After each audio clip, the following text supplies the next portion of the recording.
So good afternoon, and thanks to everybody who's on the call with us today, all you wonderful Cook County Clerk employees.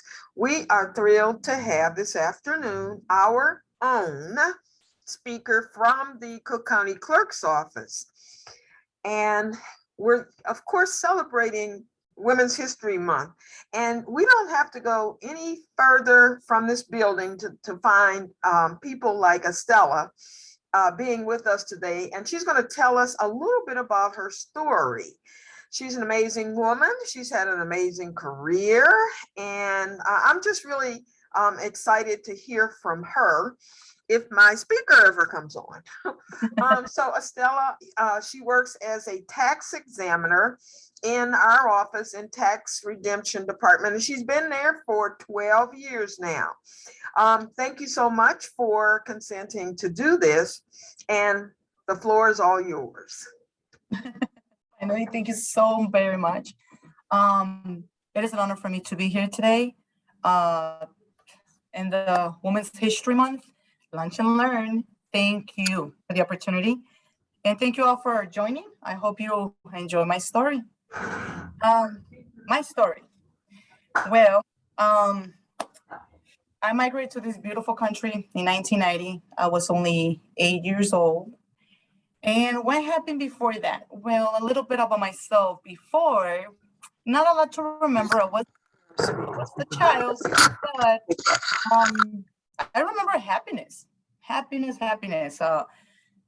Happy forever. I mean, I never suffer anything that I can say I suffer about missing this, missing that, not having this, not having that. I was really happy, but I realized that until I got to come to this country and realize how poor I was. I never knew what it was to have toys and having a TV and having all these great things that you have the privilege to have here. A little example to that, well, 8 years old, I was going to school, and my brothers, older than me, being bad kids, will sneak out. And we used to always sneak out, and it was not a problem. Big difference here. You do not sneak out on class here in USA. But, well, I am a daughter of 8 siblings. I have 3 brothers and 5 sisters. Yes, fun. Always sharing everything. I grew up sharing, not fighting really for things that could be just my own. I did not have my own bed, my own toys. We didn't have the privilege, but I was happy. I was actually really happy with all that. Why we were here is for a better life, definitely a better future. My parents obviously knew that we weren't going to have the opportunities we have here, and that's how my parents decided to bring us here. It was mostly my mother's decision, really, not my daddy's choice. But I thank him for that, so much. Well, coming here. When I came here to Chicago, I suffer a lot of experiences with discrimination due to my appearance, my accent, and I learned how the difference between living there and living here as a kid it was, and I realized what I was missing. I cried day by day for 2 years when I started going to school. That's when really the struggle came along. School. I came here in West Town neighborhood. I attended James Otis School, and there I met my angel. I met a person, an amazing human being that made me, I believe, who I am now. I believe that. Mr. Blair, Walter Blair. He was my 3rd grade teacher, African-American. I was so scared. I didn't know what to do with myself. I didn't know where to hide, where to go. When I came, I have very short hair. And the kids used to call me all names, all kind of things. But one of them, I thought it was a bad word. I remember the word boy. Oh, she's a boy. Hey, boy. Hey, you boy. They knew I was a girl. But I didn't know what that meant. Mr. Blair, he's a bilingual teacher. And when he started talking to me in Spanish, I was shocked. I was, wow. He was the person that not only teach me how to read, write, and speak English, but believe it or not, as an 8-year-old, third grader, I did not know how to write or read Spanish. That's how I know the big difference my parents did by bringing me here. We weren't taking things serious over there in Mexico. Well, I guess it depends on each state, right? But where I'm coming from, this little city, it wasn't an important thing. That's such a huge important thing to go to school, educate yourself, and do better, and blah, blah. So when I came here and my teacher said, Estela, let's try your name in Spanish. I just looked at him and I did not know what he was asking me for. So yeah, that man changed my life. Not only he struggled to help me understand, read, write, and everything that comes with educating someone in third grade, fourth grade, but he teach me manners. He teach me how to protect myself. When they were bullying me, he was telling me, don't mind them, ignore them. They're not important. You're important. You have to focus on what you have to focus on is educate yourself, learn, read, write. And I did. I graduated from elementary school and he was so proud of me. I remember his face when he saw me graduating. I ran and hugged him and said, thank you. I will go back and find him because I know he's somewhere. He actually wrote a book and I actually ordered that book. Being Black and Bilingual is Beautiful. My first 2 new loves between 2 worlds. That's his book. I will definitely read that and share with my kids. With that said, jumping to my high school life. Another struggle, lots of struggles. Again, I did refuse to speak English for 2 years because I was getting bullied how I pronounce things, how I say everything wrong. And I would refuse. I knew how to read and how to write, but I refused to speak. And getting to my high school years, my teachers were great, amazing. They used to tell me, Stella, you are there. You're at the level that you need to be. What's holding you back? You need to speak. And they started exposing me to read in front of the class. A lot of teachers will consider, okay, she's shy, she's embarrassed, and they will let me. But I had these few ones that were like, you have to read or I'm going to fail your class. And that's when I'm like, okay, Stella, you got this. And started reading, of course, laughing here, pointing fingers here. It was difficult. It was very difficult. But my focus was to overcome all that. And I was able to put myself at the level of education I was supposed to be at the grade I was supposed to. And luckily for me, I was able to overcome that. I joined all the programs I could. Basketball, not very good at that. I joined a reading group. And also, I had a little pointing fingers. I don't want her in my group. I don't want her. She has too much accents and stuff like that. It was okay. I overcome that too. One of my real struggles was when I found out that being in high school, I, by the way, attended Wells High School. There was this program, and this program will give extra credits for students, juniors and seniors to go to college. And I was, okay, I'm in there. I'm going to do this. I can do this. My focus in the first sophomore year was do your homework, go to the library, and focus, do this.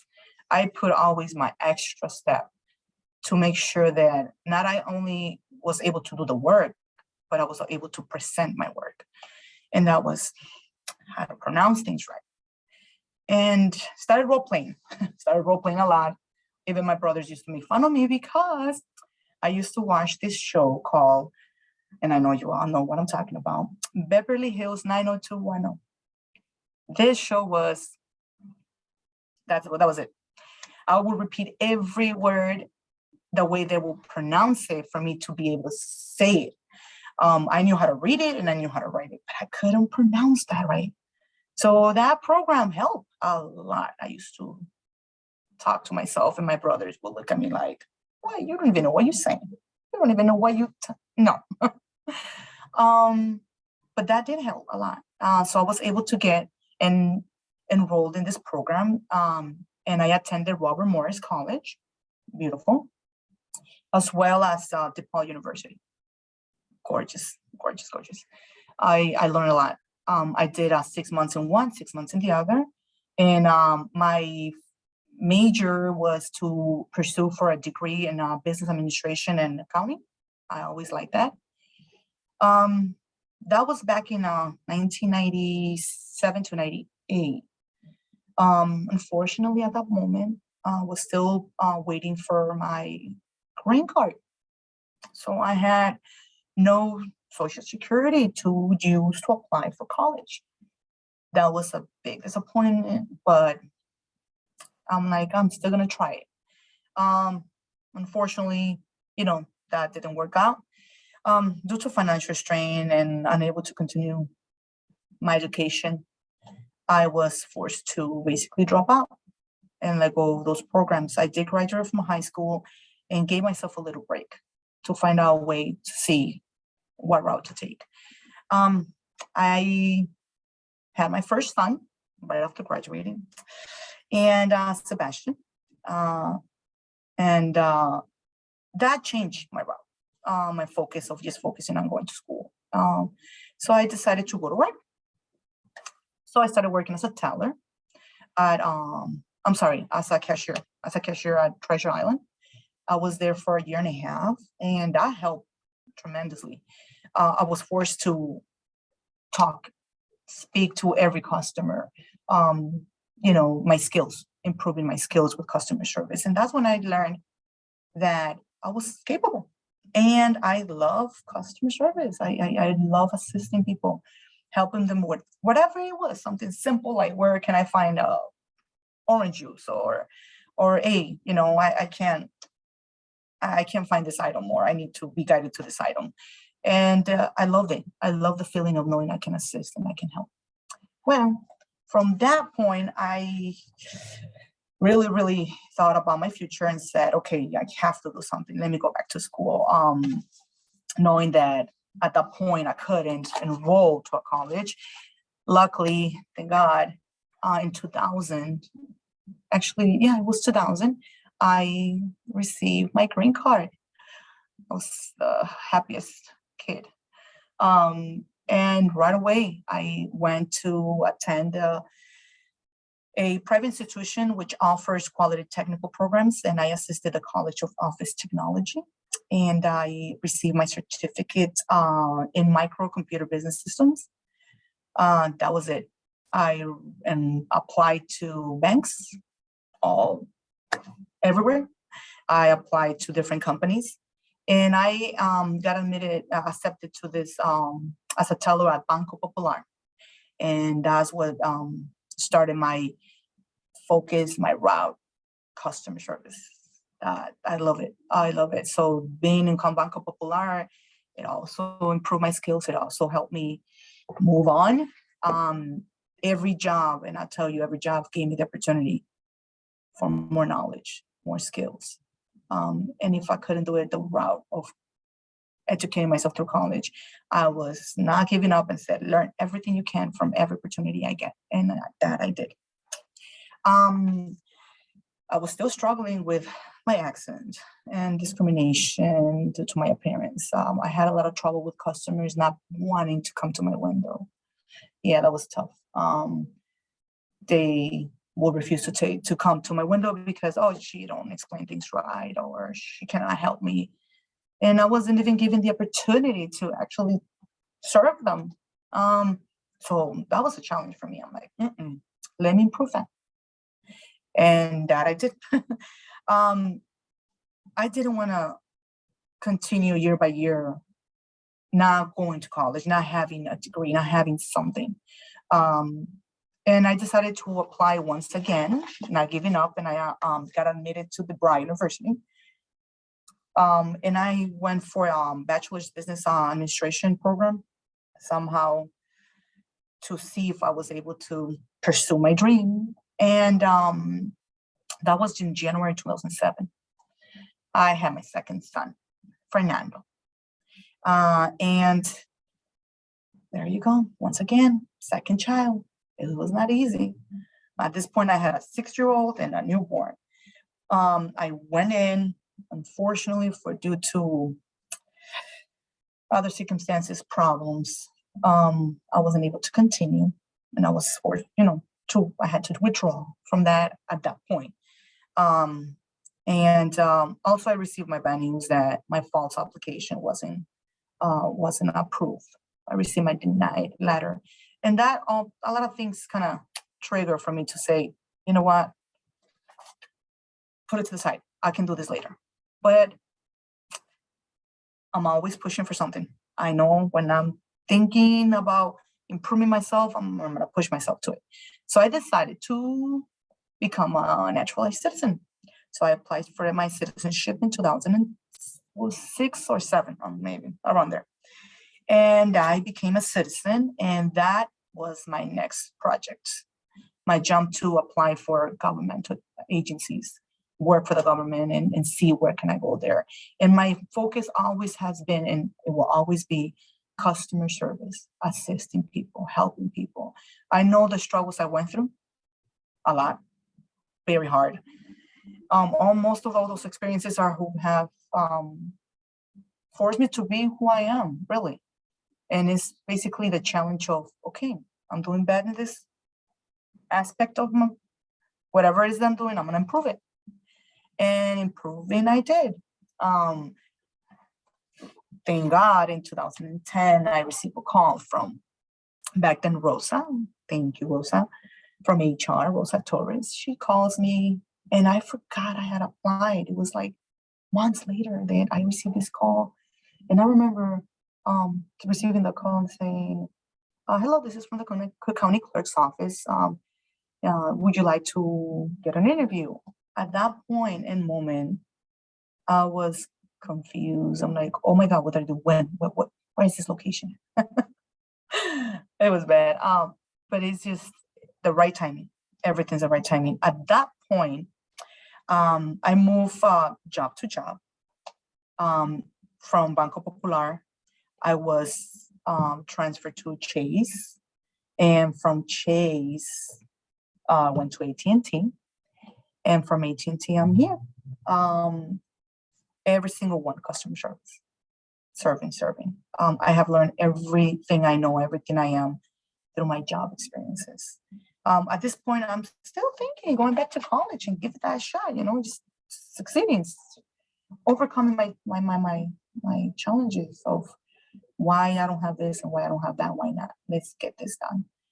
But I don't know. I can't say, I don't want to say too much of my sad stories. I want to just switch into succeed stories of overcoming everything that I was afraid of. And really it was not being liked by others, criticizing me for my accent or for my appearance. It's not a good feeling. And that was my focus to help those who, every time you have a customer coming into your door and you look at them scared or afraid, or looking at faces to see who's going to greet them with a smile, or finding out if someone is really going to help them in every single job. It doesn't matter from being a cashier, teller, a consultant. I was an assistant manager at Chase, and now being a tax examiner. It doesn't matter what position or what area I'm in, is to assist and to help. That has brought me to where I'm at right now, and my accomplishments is exactly that: help, assist, guide, all of those that I can. The way I felt with the people that have been in my life, like Mr. Blair. And I have many, many more to thank. My mentors, I always consider following the people that you believe will give you guidance, not the ones that criticize you, talk in your back, and laugh about you, but in front of you they give you a big smile. No. Let's focus on the people that do good to you. And I love it. I love being where I'm at. I'm very thankful and comfortable where I'm at. And that's my story. And what a story. Oh my goodness, Estela. I think everybody here at the clerk's office needs to give you a big round of applause right now. And you can't even hear it probably, but I'm so proud of you. I am so proud of you. I heard so much from you. You used a word that I wrote first when I started hearing you, and that was overcomer. The bullying, the language barriers, just trying to succeed, your fears, and wanting to take care of your family, wanting to do better, and becoming a mom. And then all of this wrapped up, and you wanted to serve others in spite of all of those challenges. So, I think as a result of you being having all of these challenges in your life, I think there are probably others that you are helping right now, because your story is somebody else's story as well. I can't even imagine being plopped down into another country and you don't know the language and you're trying to communicate and being fearful and all of those things, but all those things wrapped up into this little bundle of you. So I'm really, really proud of you for sharing with us. Now, tell me this. We have one question here. It just says, what customer service do you prefer, government or for a private company? For me, it does not make a difference. For me, it's whoever walks in, whatever you need, if I can help, if I can guide you, even if it doesn't, like we have experienced, a lot of customers come to us and it's the wrong office. I will do my best to assist them and guide them. I'm banking, whatever I can do to guide them. Definitely, of course, the focus was cross-selling, selling, making money, get money for referrals. No, that was not my focus. If I had a customer coming in and they just planning on opening just a simple checking account with $25, I will help the customer and explaining the way the best needs that for their needs, right? So I would tell them, what about a savings? You don't plan on saving. What about credit card to take you out of your needs, of your worries? I would help the customer. Here, customers come and it's just a simple thing as, I want my bill. I just want my bill to pay my taxes 2021, for example, right now. And I will tell them, okay, you go to room 112. Just make sure you go by the assessor's office and make sure you get all your exemptions. Simple things like this, quick things like that. I don't think I can pick or choose. It's just help. Just help. Just help. Well, I got to tell you, I've not heard a story quite like your story in a long time. And I'm proud that that you work here and in a department that most people, when they think about numbers at all, it's a fog, and so they really need somebody to direct them and to help them. And the other thing I was thinking about too is you're in a department where that happens, but you wanting to help others when others wouldn't help you. Can you talk about that for a minute? Yeah. Because you should be angry, you should be mad, you should want to just, take your little red wagon and go home and say, forget it. Nobody likes me. I can't speak well. All of these things. What was your driving force? Yes, that was actually what motivated me to do better. So I would not challenge them. I would challenge myself. Ooh. So I would think, okay, this customer don't want to see me. They don't want to talk to me. For whatever reasons they have in mind. Maybe they think I'm a lack of knowledge. I'm not going to be able to assist them the way they need anything. I'm going to say an experience as assistant manager at Chase. I was in one of my branches. I had this customer coming in and he wanted to open a business account. But he saw me and he's right away asked, can I have someone to assist me? How may I help you? He looked at me up and down.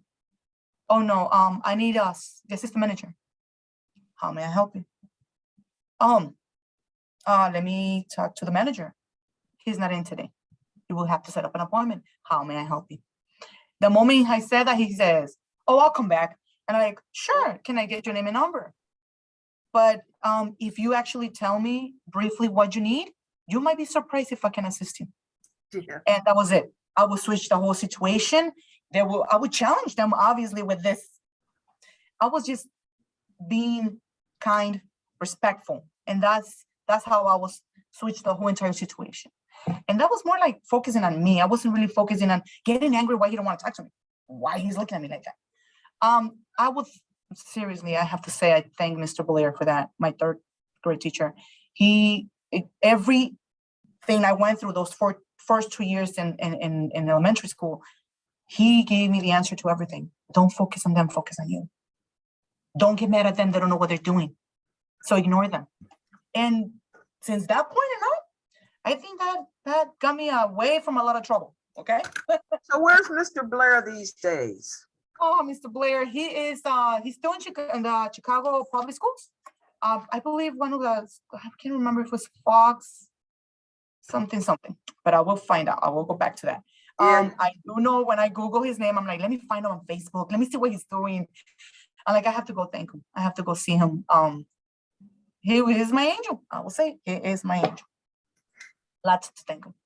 So Johnny asked, how important is it being bilingual in your current position? And do you find joy in helping others, maybe like yourself, that have challenges with language? How important? You know what? I'm going to say that. I'm sorry. Go ahead. No, I'm waiting for you. Oh, I'm sorry. Yes. As of right now, I still have experiences where they look at me and they don't want to come to me for help. I still experience that. There's still a little bit of that where I get judged by how I look or my appearance, of course, or my accent, because I know I still have few words I can't really pronounce right. But again, I turn this to a positive. I refuse to act like whoever comes to my door and they act rude, they act not respectful. That's a challenge, and I'll go get it. Yeah, it is a challenge. And I won't go. I will not walk away. I will try to help them. Good for you. Sounds like you have resolve. You have resolve. Yes. So Kata, she works in real estate and taxes, and she is saying she is so overwhelmed by your story. Praise God for how he has blessed you, and she is so proud of you. Big hugs, Kata. Glad you're listening. Thank you. Chris Jennings, do you know him? Chris says, woohoo, yay for our Estela. Great job, and thank you for sharing. Thank you, Chris. And Carolyn Wilhite said it's very important we have bilingual customers every single day, and I bet they send those customers to you. They're looking for your face. You know, there are people that are people who look like you, who sound like you, that are looking for you to help them. And I'm glad that you work here in the clerk's office and that you're available to help them despite all of the challenges that you have. You know, I think, Estela, that you're in the right place in terms of working in public service. And the other thing I want to say is, you know, for all of us, we need to be sensitive to other people's struggles. Everybody is not having a good time. And, you know, regardless of what, you know, we've been through this pandemic, and I mean, there's lots going on. Yes. but at the end of the day, you have something to be thankful for.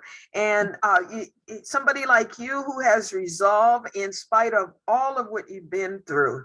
You're really an amazing woman, and you are one of our amazing women for Women's History Month. And I really, really appreciate you sharing your story. I can't wait to give you a big hug. Thank you so much. Are there other questions for Estela? Let's see, do I have any more here? I think your colleagues are just overwhelmed. and they're going to be looking for your face. So if you see people coming up there to the office, they're going to be looking for you just to thank you today. So I thank you from the bottom of my heart for stepping up, for sharing your story, because I know that when we share our stories, you know, people might not say anything, they may not do anything, but the way you made people feel, they probably look back in their life and they've had some of those very same struggles. And in spite of all those things, they are overcomers. So I'm going to leave you with that. That's our word for today. Being an overcomer, Estela, thank you. Thank you so much. Thank you for listening. Big hand for Estela. Thank you. Thank you. Okay, that ends our Lunch and Learn for today. I see we have hands up here clapping. So you're our person of the day, Estela. Thank you so much. Okay, take care. You Everybody too, have a good rest of the day. Overcomer is our word. Bye.